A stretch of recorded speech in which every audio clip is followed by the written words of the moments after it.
این هفته خبر تو خبر داره براتون از اوضاع درب و داغون عظما و ترسش از ادامه قیام. ببینید این شرشر مداری به چه شرشری افتاده. نهده پایان فتنه 88 بود، نه پایان تمام فتنه ها. نفوذی که خطرناک است نفوذ برای نفوذ در ساختاره، تا اینکه در تصمیم گیری ها و سیاست سازی ها مؤثر باشند. نفوذ اصلی این نوع نفوذه. سید علی وافور خوب میدونه که ته خط این حرفا به ضرر خودش تموم میشه و این کاکتوس به جون خودش میفته.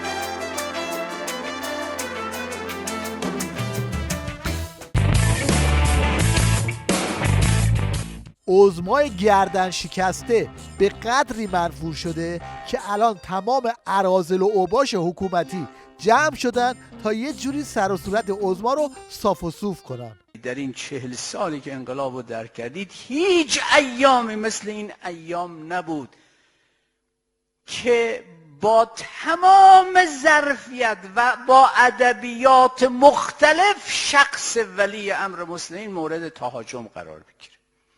این هم یه نمونه از پس گردنی های کارشناسان خود نظام به عظمای زوار در رفته. مجلس نه در رأس امور که در ته امور هم نیست. این مجلسی است که موظف به ریل گذاری است برای اهدافی که از رأس قدرت، چیزی که در اصل 110 قانون اساسی رسما تعریف شده، از اونجا شروع میشه و همه قوا زیر مجموعه رهبری هستن و ولایت فقیه هست. خلاصه این که تو این وضعیت بساط عظما به هم ریخته و جمع و جورم نمیشه.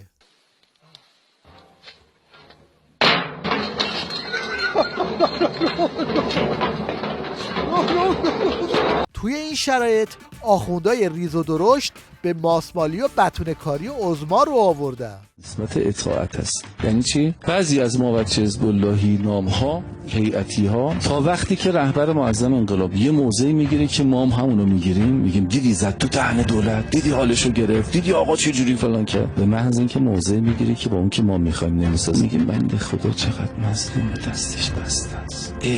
دستش بسته است. کل 1 سال و خورده طراحی فتنه امسال تا اینجاشو هوا کرده رفته، این دستش بسته است. بدتراش اینا که میگن بیا اینم که عوض شده و داره از ظالم دفاع میکنه. این پاسدار عباسی هم در حالی که ترس از چش و چارش زده بیرون، میخواد با روزه تثبیت و اقتدار عظما دل بسیجی‌ها رو به دست بیاره. ولایت فقیه یعنی این، یعنی بزنگاهایی، تصمیمهایی میگیرن نفیان یا اثباتن که 10 سال 20 سال 30 سال بعد تازه متوجه میشیم چه حکمتی پشتش بوده. لذا توی یک چنین شرایطی حضرت آقا محکم ایستاد و آمد آبروی خودشو گذاشت. نظام تثبیت شد، همه سکوت کردن، مردم فردا آمدن توی خیابون. آقا بنزین شده 3000 تومان، اشکال نداره، اون فعلا بحث جداییست، ما فعلا میام از نظام دفاع کنیم. این شما و این تصویر شماتیک از تثبیت عظما.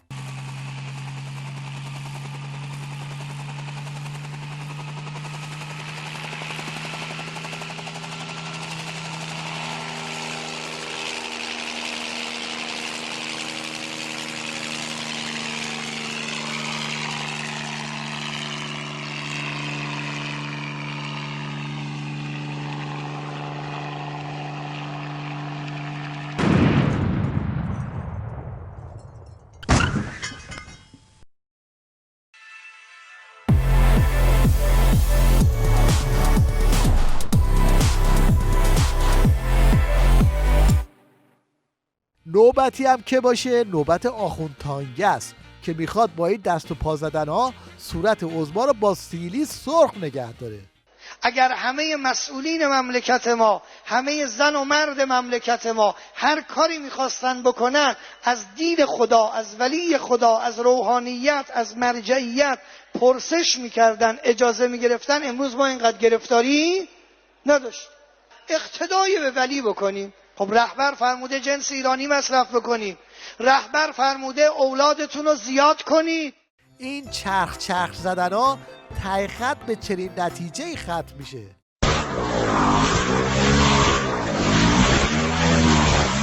وقتی از آخوندا آبی برای عظما گرم نمیشه دست به دامن این اوباش میشن. من از همینجا میخوام به رهبرمون، بزرگمون، نور چشمون، آقا سیدعلی خامنه‌ای بگم که آقا پرچمت بالاست، منم به شخصه قربونت میرم، قلبی هم دوست دارم، آقا جون نوکرتیم. اما خودشون هم میدونن که این بازی ها و هارت پورتا آب در هاون کوبیدنه. الان همشون با هم واسه بلاهایی که قرار سرشون بیاد عزا گرفتن. به خاک سیان بلای سر ما بیارن که سر یمن و سوریه و نمیدونم عراق و اینا نیاوردن. من اطمینان دارم.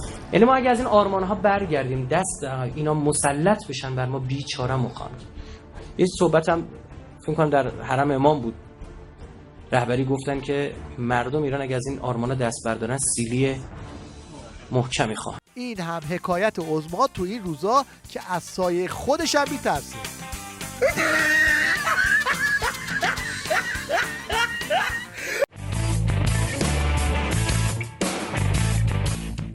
شیخ فری همچنان مشغول تلاش برای کسب عنوان مشنگ اول هفته است. امروز اقتصاد ایران در مرحله ثبات است و شاخصهای اقتصادی رو به بهبود تا اونجا که در همین شرایط تحریم اصلاحات اقتصادی در کشور من در جریان است.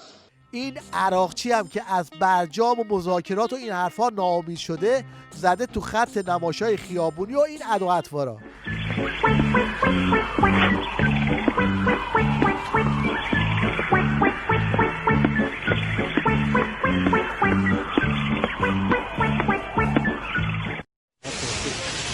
حالا ازش پرسیدی؟ سیم زیره دل خودش. چرا نمی ازشون بپرسید؟ این هم نیش تیوی ریش به معاون وزارت خارجه نظام. تو این هاگیر واگیر و آلودگی هوا و این سیلی که آمده و اوضاع قیمت ها و همه اینا یه کارهای قشنگی میکردن این وزارت خارجه. من خیلی خوشم اومد. اینجوری رو برگای زرد راه میرفتن، بعد هدفون گذاشته بودن صدای برگای زرد رو میشنیدن. گفتم فکرها کجا به ذهنتون میرسه شیطونا؟ چقدر قشنگ بود. بعد عکاسا و اینا میومدن راه میرفتن عکس می، خیلی کارهای قشنگی بود. ولی حیف این ایدهاتون همینطوری تند و تند هدر ندید. یه موزیک بندازید روش. از این موزیکا هست اول آشناییمون، یادم میاد، گفتی به من دوست دارم خیلی زیاد، از اینا بندازید روش، خیلی خوبه. اصلا بهترین کار تو شرایط فعلی همین ایده است که شما میزنید. پاسخ آخوندا به معضل آلودگی هوا رو از زبان این کارشناس بشنوید. سازمان محیط زیست وقتی که از رئیسش میپرسن، خبرنگار از رئیسش میپرسه که این هوا اینقدر آلوده است، مدارس تعطیل، دانشگاه تعطیلن و کشور خسارت میبینه، چیکار باید بکنیم؟ میگه باید دعا کنیم باد بیاد. البته شیخ فری هم قبلش یه اظهار نظری تو این مایه ها کرده بود. راه حل اینه، هرچه آلودگی رو بیشتر میکنه اون ما باید یک کاری بکنیم و آلودگی کم بشه. حالا هر راهی داره. حالا که تا اینجا اومدیم خوبه با اظهار لحیه این نجم RPG هم آشنا بشیم. طرف اسم خودش رو گذاشته کارشناس محیط زیست، بعد میگه گرم شدن زمین به ما چه؟ ما برای رفع آلودگی هوا طرح باغ مزرعه قرآنی روایی رو داریم. یک طرح برنامه کامل و مدون هست. اولا ما گرمایش کره زمین رو قبول نداریم. بیشتر ما مشکل آلودگی هوا داریم تو شهرهای ما. حالا به ما چه که دنیا میخواد گرم بشه یا به قول ترامپ میگه این دروغه، 1 درجه گرمتر 1 درجه سردتر به ما ترسه. احتمالا راهکارش برای مقابله با گرما هم یه چیزی تو این مایه هاست.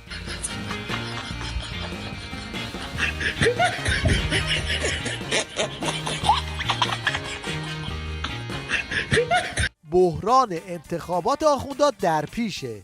و این بار دیگه کار از تعارفات همیشگی گذشته و آخوندا از زور استیصال به این هارت و پورتا رو آوردن. دشمن در انتخابات پیش رو خط رأی ندهید و میخواد دنبال بکنه، کارش هم شروع کرده و امروز بعضی از همین سلبریتی ها میگن ما رأی نمیدهیم، یه بار رأی دادیم اشتباه کردیم رأی نمیدهیم. شما غلط میکنید اگه میخوای رأی ندید. ما رأی نمیدهیم، شما یه غلطی کردید، شناخت نداشتید. مردم هم نمایش‌های انتخاباتی رژیم رو اینطوری به تمسخر میگیرن.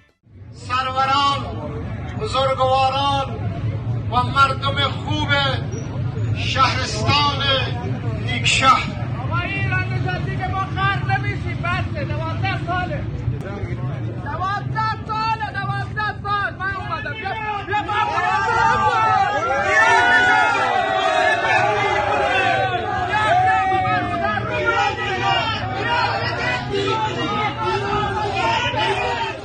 ته خط تنها چیزی که برای آخوندا و نمایش هاشون میمونه مشتی ساندیس خوره که حتی از پخش مصاحبه هاشون هم ابا دارن. شما در انتخابات شرکت میکنید؟ بله، وظیفه اسلام ماست. هر کسی که در این شرکت انقلاب ما نکرد اصلا مسلمان نیست. وظیفه ماست اولی آخر تا رهبرم جانم فدا کنم. اصلا امکان زن بچه‌ام در راه این دین تا آخرین لحظه با امریکا و اسرائیل هم مشت محکم دهانشو میزنم.